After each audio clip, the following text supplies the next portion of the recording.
বন্ধুরা দেখো, চলে এলাম আজকে ভাসমান জেটির এই ঘাটটাতে। জায়গাটা কতটা সুন্দর লাগছে দেখো, দেখলেই বুঝতে পারবে নদীর কত সুন্দর একটা দৃশ্য। দেখো আচ্ছা বন্ধুরা দেখো, ওপাশেও ঘাট, দেখো ওপাশেও জেটি ঘাট। এটা ভেঙে গেছে, তখনকার জেটি ঘাটটা ভেঙে গেছে। দেখো আর এইটা হচ্ছে ভাসমান জেটি। ওখানটা সব দেখো বোট বাঁধা আছে, ওগুলো সব ট্যুরিস্টের বোট জানো। ওপাশে ওইটা গাড়ি নামে, ওই একটা জেটি দেখা যাচ্ছে না, ওটা একটা গাড়ি নামে ওটাতে। দেখো কত সুন্দর লাগছে, আমার তো খুব ভালো লাগছে। তোমাদের কেমন লাগছে তোমরা একটু কমেন্ট করো। ভালো লাগলে চ্যানেলটাকে একটু। ব্রিজটা কত সুন্দর, দেখো ব্রিজটা কত সুন্দর। দেখো এটা কিন্তু নদীর অর্ধেক পশ্চানে চলে গেছে, মানে কাছাকাছি না, ও নদীর অর্ধেক পশ্চানে চলে গেছে। দেখো ব্রিজটা সুন্দর দৃশ্য, খুব সুন্দর লাগছে দৃশ্যটা, দেখলেই বুঝতে পারবে শোনা তোমরা। দেখো দেখো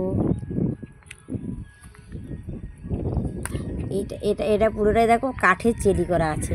আর এগুলো তো চারধারে লোহার ব্যারিকেড দিয়ে রেলিং করা আছে, আর ওটা তো কাঠের চেলি দেওয়া আছে।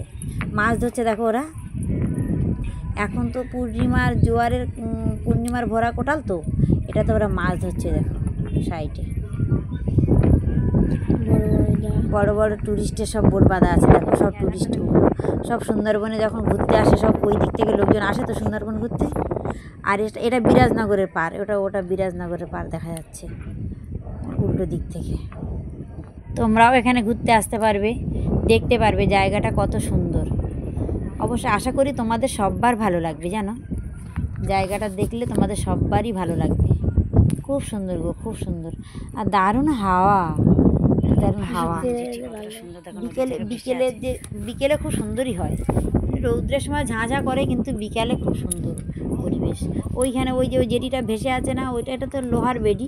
ওখানটা আর কত মোটা মোটা শিকল ওর গায়ে বাঁধা আছে, কত মোটা মোটা শিকল, ওগুলো শিকল বাঁধা আছে। ওখানটা সব বসে আছে, দেখো বসে আছে। এগুলো অফিসের স্টাফ, আমাদের ভিডিও স্টাফরা সব বসছে ওখানে। দেখো বন্ধুরা নদীর দৃশ্যটা কতটা সুন্দর লাগছে, এদের ভাসমান জেটিতে সব দেখো কত সুন্দর।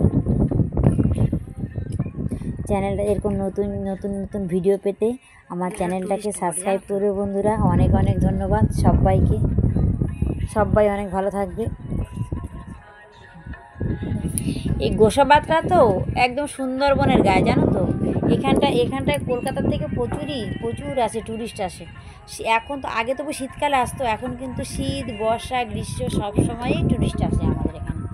এই হ্যামিল্টনের বাংলো আছে, ওর ভিতরটা তো আরও সুন্দর জায়গা আছে। হ্যামিল্টন বাংলো আছে, তারপর ব্রিকন বাংলো আছে, সব জায়গা খুব সুন্দর। সেগুলো আমি সেখানে ভিডিও বানিয়েছি, ব্লগ করেছি, অবশ্যই তোমাদেরকে দেখাবো। সেগুলো হচ্ছে কাঠ বাংলো জানো। আজ আমাদের 75 বছর হয়ে গেল, দেশ স্বাধীন হয়েছে।